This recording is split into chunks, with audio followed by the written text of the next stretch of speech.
हम आपको ऐसी ही एक घटना से परिचित करवाने जा रहे हैं जिसके पीछे क्या कारण है ये तो नहीं पता, लेकिन गांव के लोग इसे अपने पूर्वजों की आत्मा से जुड़ा राज मान रहे हैं। गोरखपुर उत्तर प्रदेश के पास एक छोटा सा गांव है। इस गांव की लगभग 5 एकड़ जमीन पूरी तरह खाली पड़ी है। लेकिन उल्लेखनीय बात यह है कि यह जमीन पिछले कई दशकों से खाली पड़ी है, क्योंकि यहाँ जो पेड़ थे वह भी या तो गिर गए या फिर कटवा दिए गए। इस जमीन पर कहा जाता है 2 बड़ी बड़ी होंडियां घूमती रहती हैं। 2 हांडियां जिनका मुंह एक दूसरे से जुड़ा हुआ है और वह इस जुड़े हुए मुंह के साथ पूरी जमीन का चक्कर लगाती हैं।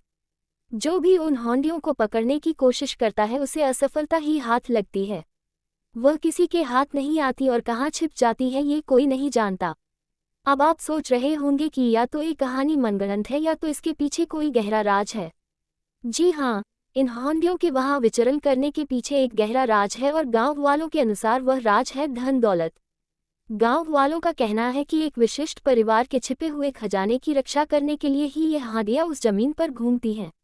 ऐसी मान्यता है कि अगर कोई वस्तु एक लंबे समय तक जमीन में गड़ी रहती है तो उसमें जान आ जाती है, और ऐसा ही कुछ हुआ इन होंडियों के साथ। पहले के जमाने में जब ना तो बैंक हुआ करते थे और ना ही कोई लॉकर, तो परिवार के लोग अपनी धन दौलत को जमीन में गाड़ देते थे।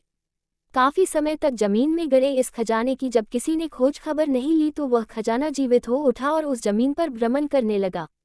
अब आप ये भी सोच रहे होंगे कि इतना बड़ा खजाना होने के बावजूद क्या किसी ने उन होंडियों को पकड़ने की कोशिश नहीं की? तो इस सवाल का जवाब हम आपको देते हैं कि कोशिश तो की, लेकिन वह हांडियां किसी के हाथ आने के लिए तैयार नहीं है। कहते हैं इन होंडियों में उस परिवार के पूर्वजों की आत्मा है और वह जिसे अपने उत्तराधिकारी के रूप में स्वीकार करेंगे उसे ही वह खजाना सौंपेंगे, और अगर किसी ने जबरन उन होंडियों को पकड़ने की कोशिश की तो इससे जान का खतरा भी हो सकता है।